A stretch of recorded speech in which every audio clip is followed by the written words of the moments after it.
everybody. Hope you are safe wherever you are. Welcome to IIDA Summit 2021. We welcome you from the Architect's Diary and IIDA Summit to this two-day event, which is filled with a lot of architecture and interior design discussions. I am Radha, Managing Editor at the Architect's Diary, and welcoming you to IIDA Summit. IIDA Summit is an initiative by the Architect's Diary. It aims to bring about a stir in architectural fraternity through insightful engagements with renowned and greatest minds in the field of architecture and design. Our sponsors for this event are Insul Pro and Bromic Heating. We thank them from the bottom of their heart for believing in our vision. Our venue that you have seen already is designed by Mantico Designs, and we thank him as well for making live the vision that we had for the entire venue. So there are a lot of challenges at hand for architects throughout the world, mainly because whatever is happening currently in the world in a pandemic situation. Everything is rethought upon and has gotten a different paradigm altogether. So the thing is, we need to locate the crux of any challenge in order to solve the entire thing and give a natural, attempt to solve it. So this year's theme for IIDA Summit, as you all know already, is the Foyer to Future. Is the future in the hands of advancements of technology, or what is happening on an urban level? Are all the cities which are developed, are urban villages which are very well connected? A lot of things, goes on to an architect's mind currently because of the way we are in the situation. All of these questions and many, many more are brewing in our minds. And through this event, you'll be able to address all these questions, at least give an attempt to do so. Through this two-day event, you will be able to attend several speaking sessions, panel discussions, and workshops. So the next 6 points which I'll be telling you, you need to take care of very thoroughly. You can switch between Auditorium 1 and Auditorium 2 whenever you want. You can download the schedule for both the days from Agenda. Sign up for YouTube Music Premium. During the last few minutes of any session end, you can send in your questions to the speaker and we'll be asking them on your behalf. If you are attending Rhino Basics workshop today, which is happening at 4:30, it's mandatory, non-mandatory, but you should have Rhino software installed in your devices. Please open the screen from laptop screens for better results, and you can converse with each other in between through the network lounge. So our first speaker for today is Mr. Alexis Dornier from Stilt Studios. Alexis studied architecture at the Berlin University of the Arts, after which he relocated to New York City to work as an architectural designer. 2013 marked a radical shift in Dornier's life and career when he decided to leave his Western life behind and relocate to Ubud Bali, where he began consulting on locally designed and built architectural projects. What began as architectural consultancy quickly evolved into holistic independent project designs of his own, with rapidly growing body of work across Balinese landscape. Today he will be talking about is less best. So we welcome Mr. Alexis on screen and handing over the screen to you, Mr. Alexis. It's a time of improvisation, right, for everyone, especially for the architecture profession and the design profession. So, okay, I'll give you a quick intro. So I'm Alexis. I was born in Munich in Germany, and I lived for many years in Berlin and in New York City, where I worked for OMA and some other offices. And then I relocated to Bali in 2013. I actually run two companies. One is called Alexis Dornier Studio. We're about 30 designers and architects. And then I also founded Stilt Studios with a former client of mine, which is now my friend and business partner, Florian. And with Stilt Studios, we aim to bring architecture in the realm of product design.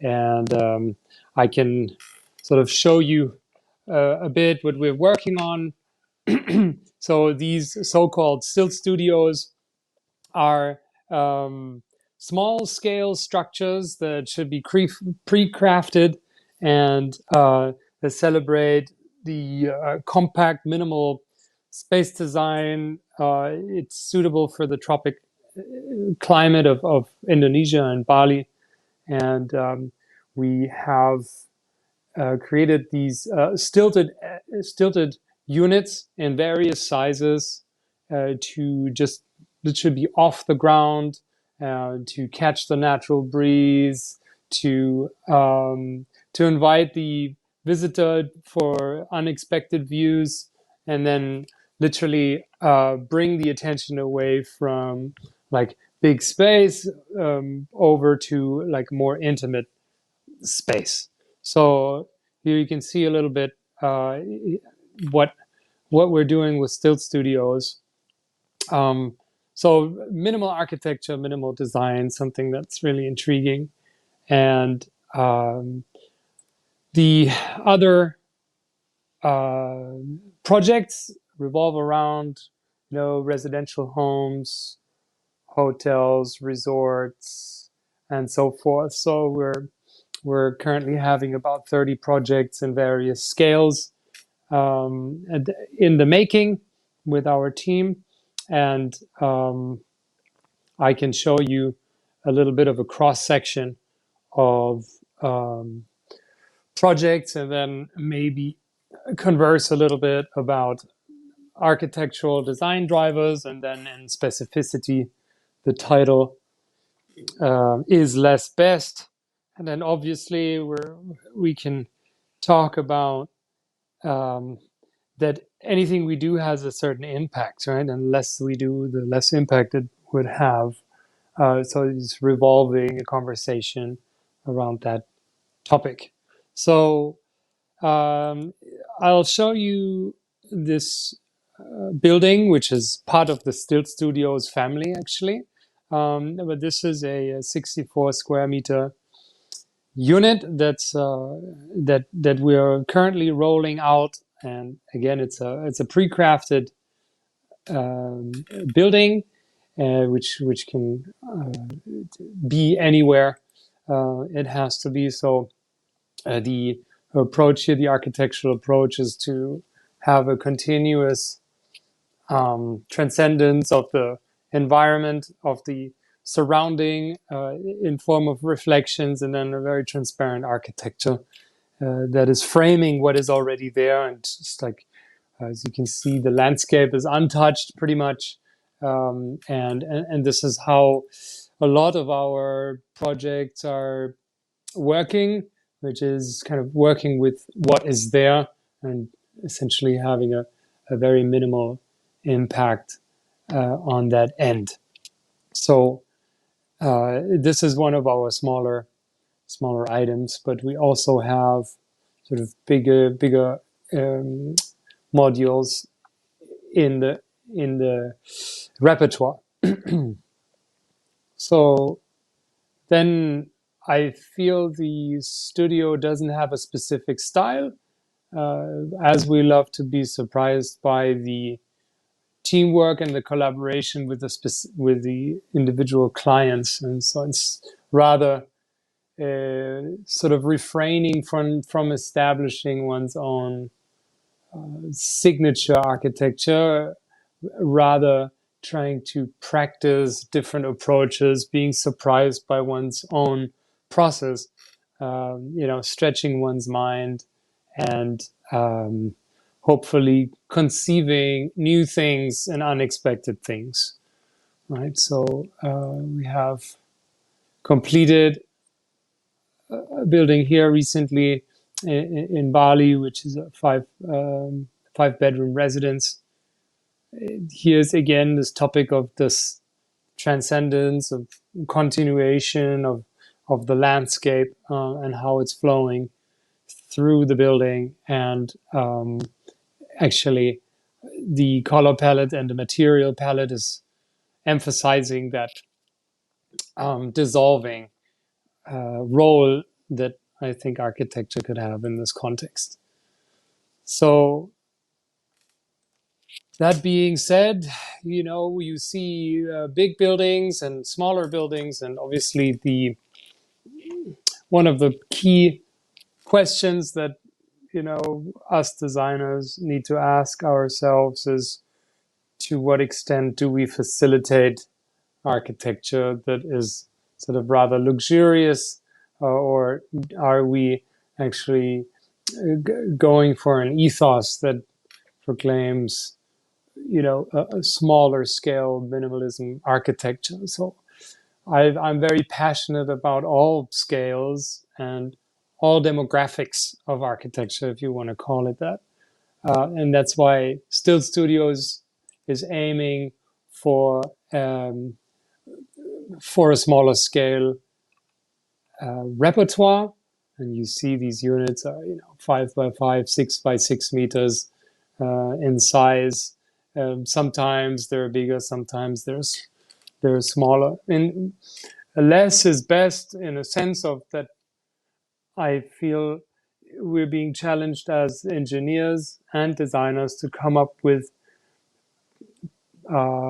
ideas that save materials. In this case, the approach was to have 4 center columns, and off these center columns we are hanging all the building's components, such as the roof and also the floors, instead of cantilevering them off the core. The core is strengthened by the spiral staircase that then sort of becomes the vertical circulation element. So you see these cables running um, down, down, and back to the core to create a sense of rigidity in here. So we aim to have modules that are lifted off the ground, obvious reasons, to catch the breeze, to provide view, and then also to either give way for landscaping underneath the building or for secondary usage. And we believe that experience is overruling luxury, right, in this case. So I think the people that have visited the studio so far, they were, I guess, quite intrigued by the small scale floor plan and arrangement and organization that they found. So in one of the units, you have the bed on top of the core, and then the living room is sort of revolving around that core. But we have many, many different versions and alterations uh, of of these units, right? So yeah, please feel free to visit the website and study yourself. This one is actually also quite interesting, as it's arranged through a sort of revolving spiral. So you start with the bathrooms, and the spaces are tearing up, living room and then bedroom and so forth. So with the same principle, the same load bearing principle, we have a number of different variations that then become, I think, ephemeral, temporary, industrial looking piece of architecture that signalizes that you're only there for a certain amount of time.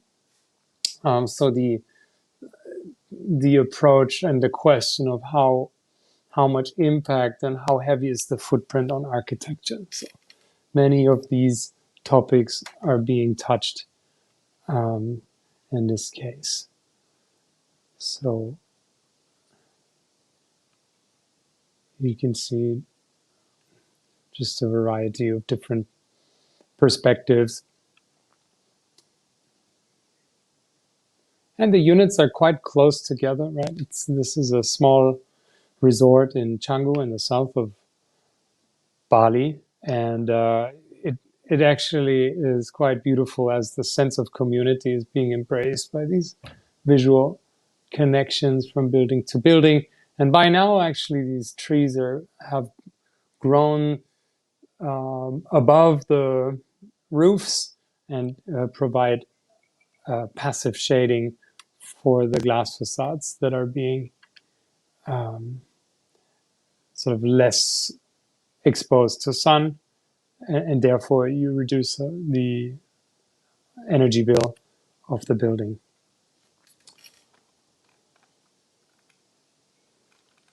Yeah, so this is in a nutshell what we're doing with Stilt Studios, and the sort of drivers of how we conceive the architecture is that we are creating a layering of different aspects surrounding the question of how to design. And maybe this building might be interesting as it has a number of different sort of intellectual elements that then, as a consequence of shuffling them, led to the shape and the material setting of this building. So one of the briefing extracts that we had in conversation with the client was that we want to create a tension between private spaces and public spaces within the building, sort of under the theme of together alone.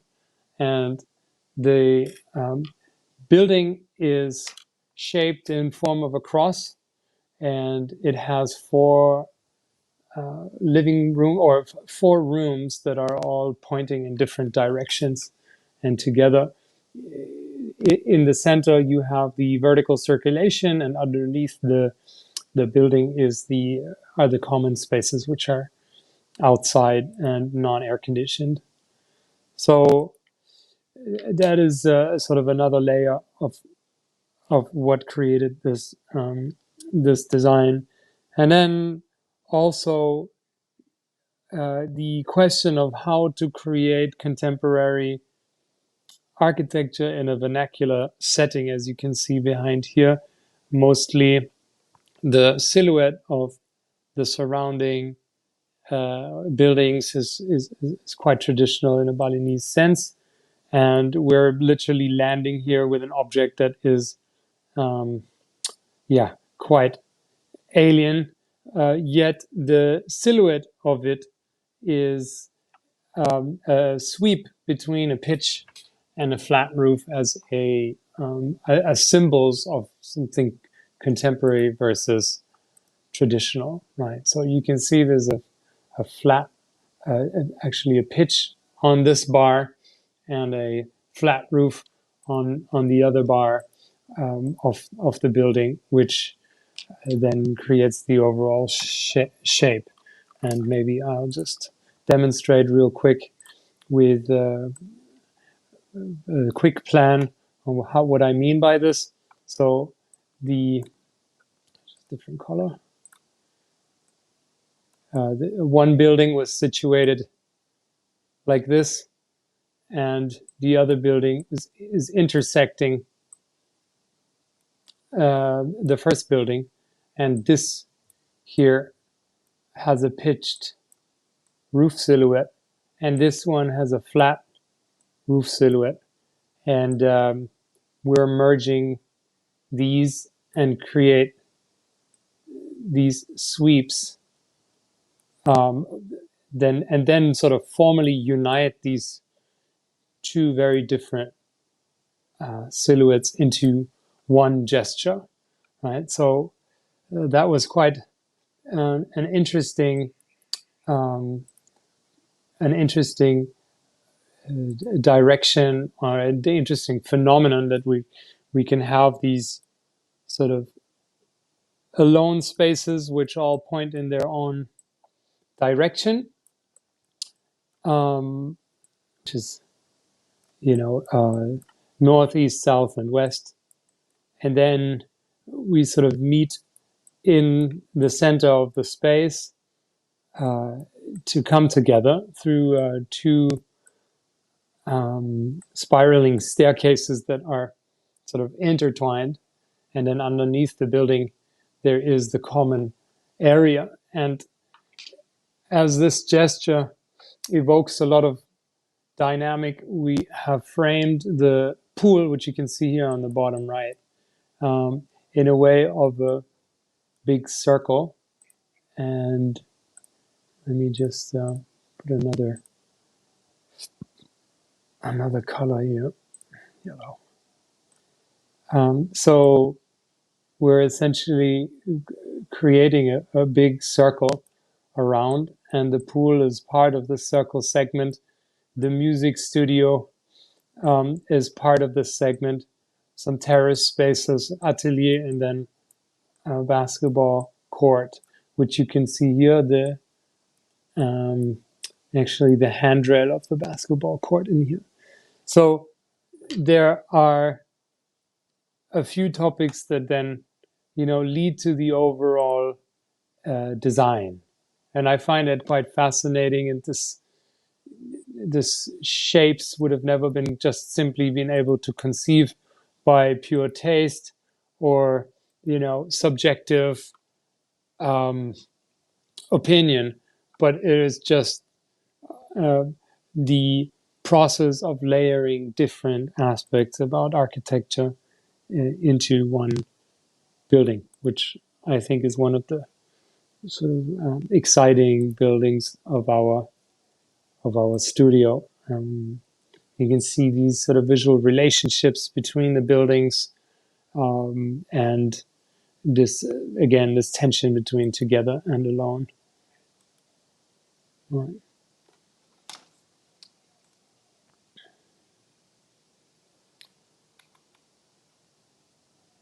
Another interesting completed project from last year, actually 2 years ago, is the Alpha House, which is playing with this idea of the silhouette in a different way, as architecture is contributing to the landscape in the form of silhouettes, and we're establishing a tectonic language, and through the repetition of these different segments, the mirroring and the copying, one creates some fascinating inside spaces, and then also it's like a very rhythmic, canonical approach on this. But again, here's a sweep is happening between a pitch and the idea of a flat roof, and then that becomes this oscillating moment and the sort of overarching architectural theme of the building.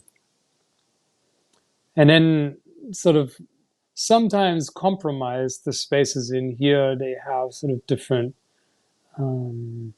atmospheres. And this is the living room that has then a double height space, so sort of visual access to the roof gesture. You can see that there is a datum here, and the lower floor holds the living room and kitchen and sort of public spaces, and then the private bedrooms are on top here, and that segment is being left out to show the sort of strength and the dynamic of this very consequential warp or twist, that then also creates the structural system of a grid shell, which proved to be quite effective and strong.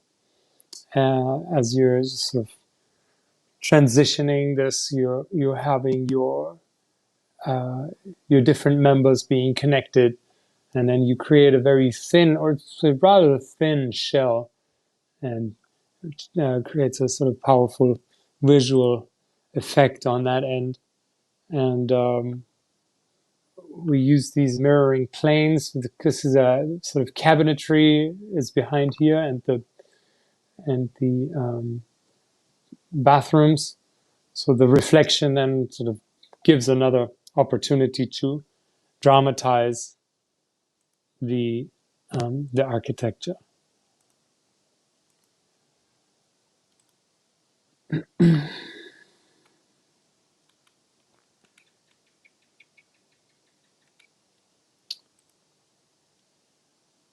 This project is still not started, but we're hoping that we can. It's called Kim Women Center in Bali for kids and females in need.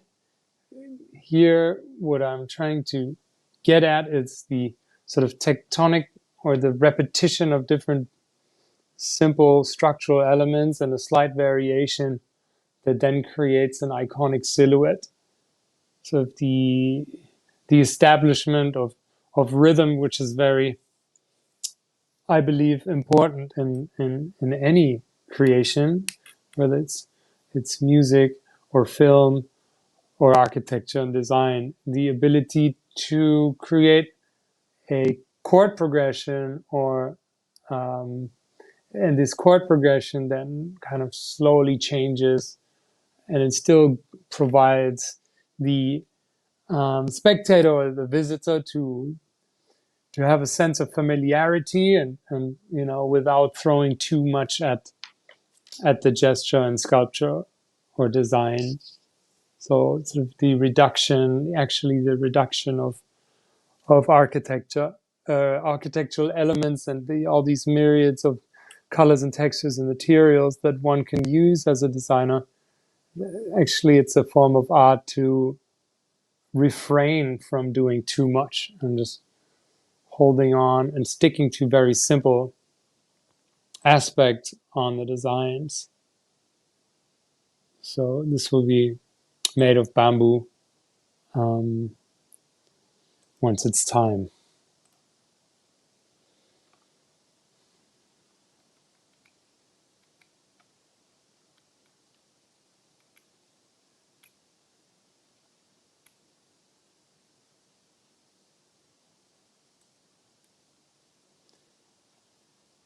This building was also one of the first buildings built in Bali.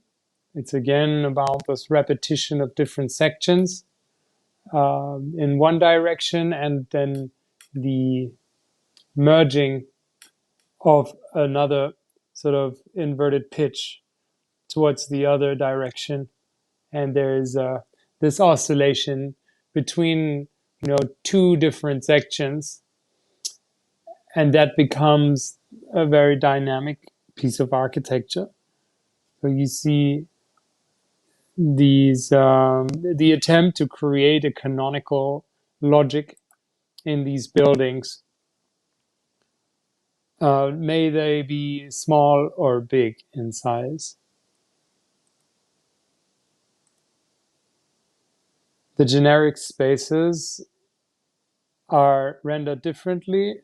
Sort of the bedrooms, they're not emphasized through the pavilions, through this sort of flamboyant ceiling and roof. The only part that deserves this, in inverted commas, is sort of the common areas and the living room.